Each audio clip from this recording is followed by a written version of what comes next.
Então, aplicações da lei de Gauss. Você lembra que a gente calculou o campo de um fio finito? A gente pegou um fio reto e finito e calculou o campo num ponto de simetria, no eixo de simetria, lembra?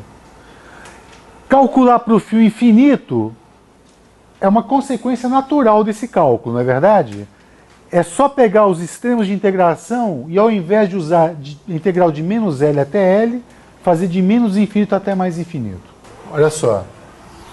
Eu tenho um fio infinito cuja densidade de carga é lambda. Então, fio reto infinito com densidade linear de cargas lambda. Só lembrando bem rapidamente, como é que eu calcularia o campo num ponto a uma distância z do fio? Então, por exemplo, está aqui o eixo z. Vamos chamar esse eixo aqui de eixo x, por exemplo. Fazer por integração direta consiste em retalhar em vários elementos de cargas dq, calcula o campo de uma carga e faz o princípio da superposição. Então, aqui na posição x, por exemplo, eu pego um elemento de carga dq, aqui eu vou ter o dE, isso aqui é o R, isso aqui é o X. Isso aqui a gente chama de θ, por exemplo, θ. Quanto que valia o dE em módulo? Valia 1 sobre 4π ε0 dq sobre R2. Não é verdade?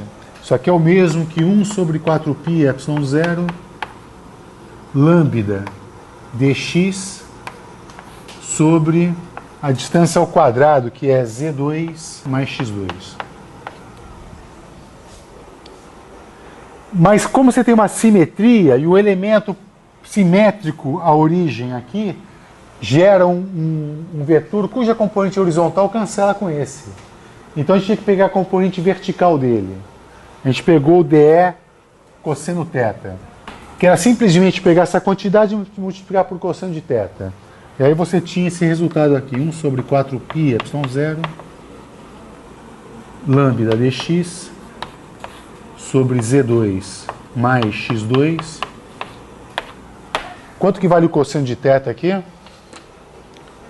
Z sobre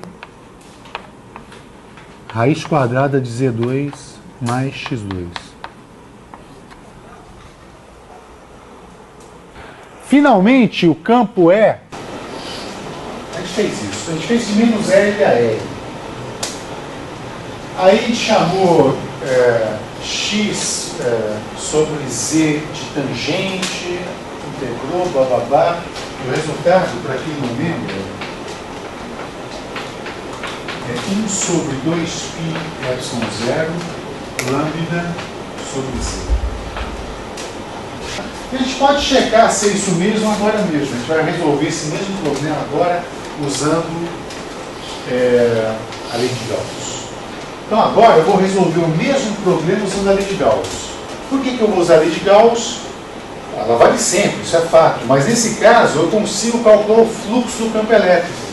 Por que eu sei calcular o fluxo do campo elétrico? Porque se eu tenho um fio infinito, o campo gerado por um fio infinito é sempre radial, né? Concorda? Além de ter uma simetria azimutal, ele é sempre radial. Então eu tenho aqui o campo dessa forma. Tem sempre a mesma intensidade se eu tiver uma mesma distância dele, né? Aqui embaixo e é para cá. Claro, isso aqui tem uma simetria em torno desse cara e o campo é igual em todos os pontos. Então a pergunta é a seguinte: eu quero usar a lei de Gauss. O que é a lei de Gauss? O fluxo do campo elétrico sobre uma superfície ela é igual à carga interna dividida por ε0. Então tudo passa por eu descobrir uma superfície que englobe parte da carga do meu sistema, já que esse sistema é infinito, não vou englobá-lo total, vou pegar uma parte dele, e eu saiba calcular o fluxo. Agora, como esse cara aqui tem uma configuração de campo bastante simples, se eu pegar um cilindro, tendo o fio como eixo do meu cilindro,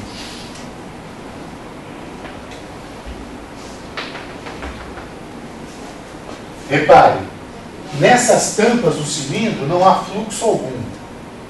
Por quê? Porque ali tem campo de fato, mas ele é paralelo à superfície. Ele não atravessa a superfície.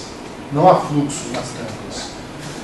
E na superfície do cilindro, calcular o fluxo é muito simples, já que o campo tem a mesma intensidade em todos os pontos, ele é perpendicular à superfície. É como se eu pudesse cortar esse cilindro e abrir. Eu não teria exatamente um retângulo, e ali eu teria um campo de mesma intensidade atravessando esse retângulo. Então, esta quantidade aqui é muito simples de calcular. Não é? Aliás, quanto vale? É o valor do campo nesse ponto. Eu estou pegando o campo a uma distância Z do meu fio. Ele tem um comprimento L. Então, o fluxo é o campo que atravessa esse retângulo. O retângulo de lados L e 2πz. Então, vai ser exatamente 2πz vezes L. Então, esse aqui é o fluxo. Muito simples de calcular, né? Por que ele é tão simples de calcular? Porque o problema é muito simples. No caso, eu tenho uma simetria que permite fazer isso. Isso é igual a carga interna. Quanto de carga eu tenho envolvida por essa superfície? Se eu tenho uma densidade de carga que é lambda, e esse comprimento é L, então a quantidade de carga que eu tenho aqui é lambda vezes L. Então eu vou ter lambda vezes L sobre ε0. Tá? Aí você pode cancelar esse cara aqui, e a intensidade do campo vai ser 1, se 2π vai para lá, 1 sobre 2π, ε0, lambda sobre z. E se você quiser, em termos de vetor campo elétrico, é de z igual a 1 sobre 2π, ε0, lambda sobre z em direção R. Esse R é o versor das coordenadas cilíndricas, né? Então está correto aquele resultado que você faz com integração direta. A peculiaridade desse campo é que ele cai com 1 sobre R. O campo de uma carga cai com 1 sobre R2. O campo de um fio infinito cai com 1 sobre R. O que tem maior alcance? O campo de um fio infinito ou de uma carga pontual? Um fio, né? Ele cai mais devagar. Ele vai mais além do que o campo de uma carga pontual. São resultados que convém decorar, sabia? Campo de um fio infinito cai com 1 sobre R. Campo de uma carga pontual, 1 sobre R2. E um plano infinito? Alguém lembra? Ele cai ou não cai? Ele não cai. Né? O campo de um plano infinito não cai, ele não tem constante. Mas claro que não existem planos infinitos, assim como não existe fio infinito. Agora, claro que se eu tenho um fio de 1 metro, eu estou muito próximo dele, eu estou a 1 centímetro dele, para todos os efeitos, não é um fio infinito.